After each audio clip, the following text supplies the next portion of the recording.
Hey y'all, it's Bridget Moses from Vincent and Bridget Moses Godly Encouragement, here with some more godly encouragement for you. Today we are talking on feeding on his faithfulness.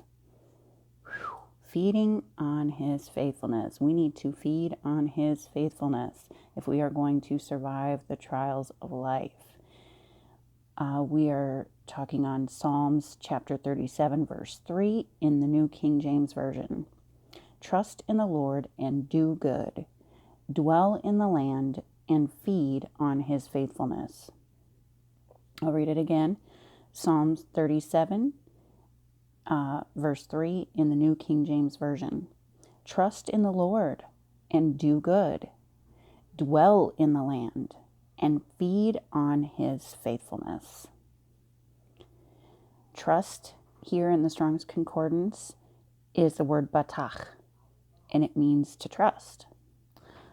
It originates from a primitive root properly to high for refuge, but not so precipitately as ha. Figuratively, to trust, be confident or sure.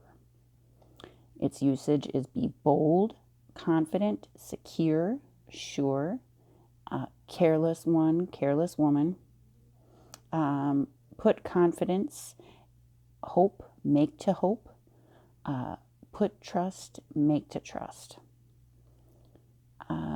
Feed on in the Strong's Concordance is the word ra'ah, and the definition is to pasture, tend, and graze. It originates from a primitive root to tend a flock. Example, pasture it. Intransitively, to graze, literally or figuratively.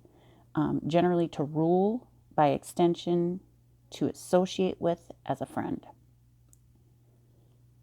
Its usage is break, companion, keep company with, devour, eat up, evil entreat, feed, use as a friend, make friendship with. Herdman, keep sheep, keeper of sheep. Pastor, shearing house, shepherd, wander, and waste. That is the Strong's definition and information for feed on in the Strong's Concordance. His faithfulness in the Strong's Concordance is emunah, and the definition is firmness, steadfastness, and fidelity. It originates from Aman. Usage is faith, faithful, faithfully, faithfulness, faith man, set office, stability, steady, truly, truth, and verily.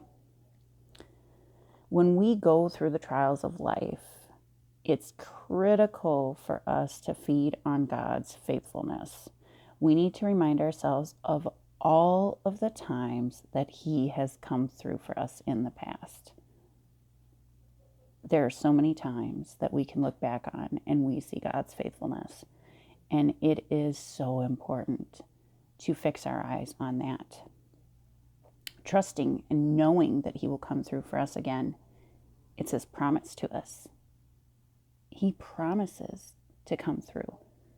He promises to never leave us nor forsake us. That's his faithfulness. No matter what we do, he will never leave or forsake us, other than denying him altogether. Then we forsake him and leave him. But he will never leave us nor forsake us. That's such a wonderful promise. He's always faithful. So no matter what we see or how we feel, we know that he's always faithful. We can't go based on what we see. We can't go based on what we feel, because those are temporal. They're temporary. They can't be trusted because they're variables. God is not a variable. His faithfulness is not a variable. He will always be faithful. It's part of who he is. It's his character. He is faithful. He is faithfulness. He can't not be true to who he actually is. He promises to fulfill his word, and it won't return to him void. It's impossible for his word to return unto him void. Now, that doesn't say there's no timeline in there, but it won't return to him void. There's no,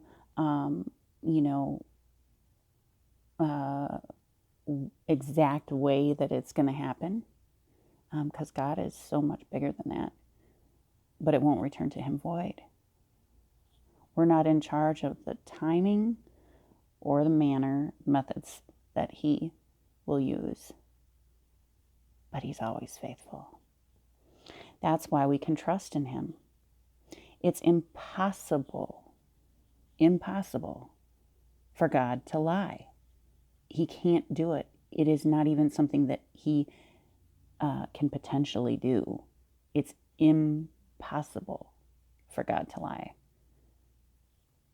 So we can trust him fully, because he who began a good work in us will bring it to completion.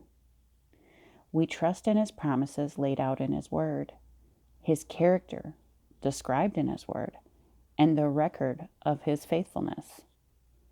Whatever we think on the most will come out during the difficult seasons in life. That's why it's so important to feast on his faithfulness and his goodness, his character, trusting fully in him. Listen, the trials of life can be difficult at times. I'm not downplaying that. I'm not saying, just don't focus on that. Don't address it. You don't want to focus on it, but you definitely address the things. You don't deny what you're going through.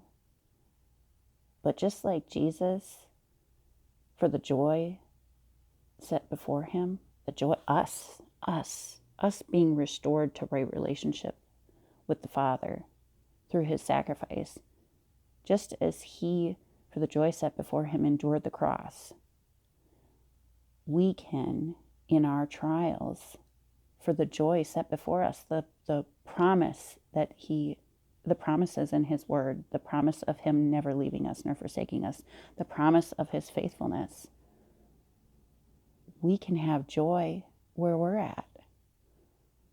We can know that no matter what our eyes see and what we're experiencing around us, we can know that his word will be fulfilled. That goes for his logos, which is the written word, and his rhema, the knowing that he gives us that he's about to do something.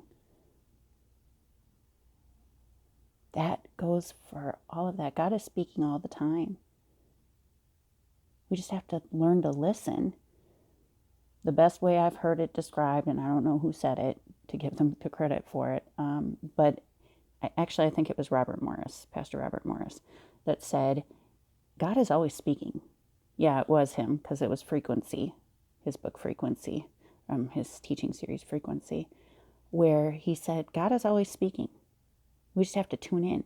Just like your TV there's always, the signals for TV and radio are always in the air. You just need a receiver, and you need to take that receiver and tune it into the right station and the right volume, right? But a lot of times, have you ever, well, I'm dating myself here, but, we used to have an antenna on a TV, and if there was bad weather or whatever, if something was getting in between that signal, it would get fuzzy. The picture would get fuzzy. Well, that's what we do. We allow these things into life, that into our soul, our mind, our will, our emotions. We are inundated with all these messages all day.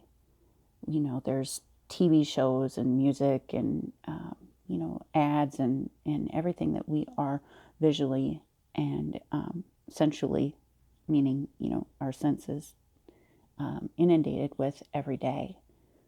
Social media. Sometimes we just have to tune out those things and turn up the volume, which tuning out those things, turning down those things, dialing down those things, will make room for us to hear God. He's always speaking, always. We just have to tune in through His Word, through filling ourselves with Him, renewing our minds daily. Whatever you put into your gates, your eyes, your ears, your mouth, your heart, whatever you allow in and out those gates is going to inform your life. We get to decide that. Now, we can say that we love God all we want to. And we do. We do love Him in our heart. I'm not denying that. We do have a love for Him. But love, just as in a relationship, most people these days think infatuation is love, that it's a feeling. But it's not. It's not a feeling at all. Ask anybody who's married 50 years and they'll tell you love is definitely not a feeling, because those come and go. Even in the best marriages, they always come and go. If you base your love on just a feeling, then it's not going to last. You don't have true intimacy if it's just a feeling, right? Same with our relationship with God. We can say that we love Him, and we do have love for Him, but love is shown through action. First, I think it's 1 Corinthians 13 that says, or is it 10? The love chapter. All you got to do is type in love is patient into the Bible app and it'll pull it up for you. But love is patient. Love is kind. It's not envious. It doesn't boast. It's not puffed up or arrogant. Love does not rejoice at wrongs. Love is proven in action. If I say I love you to my husband, but I'm not faithful to him, that's not love. Well, God tells us to come out from the world, to be ye separate from the world. That's not just because it's not that He doesn't love the world, because God so loved the world that He gave His only begotten Son, that whosoever would call on the name of Jesus will be saved. But He wants us to, He knows that all of these things that are coming in, Netflix is great, but if you're sitting there watching Netflix all the time, all that space, you're getting faith for what you're watching. Faith comes by hearing. So whatever you're hearing, whatever you're feeding yourself or allowing into your gates, that's what you have faith for. Feed on His faithfulness. Not the world. Feed on the Word. I promise you, you will not be disappointed. Love y'all. I'll see you next time. Bye.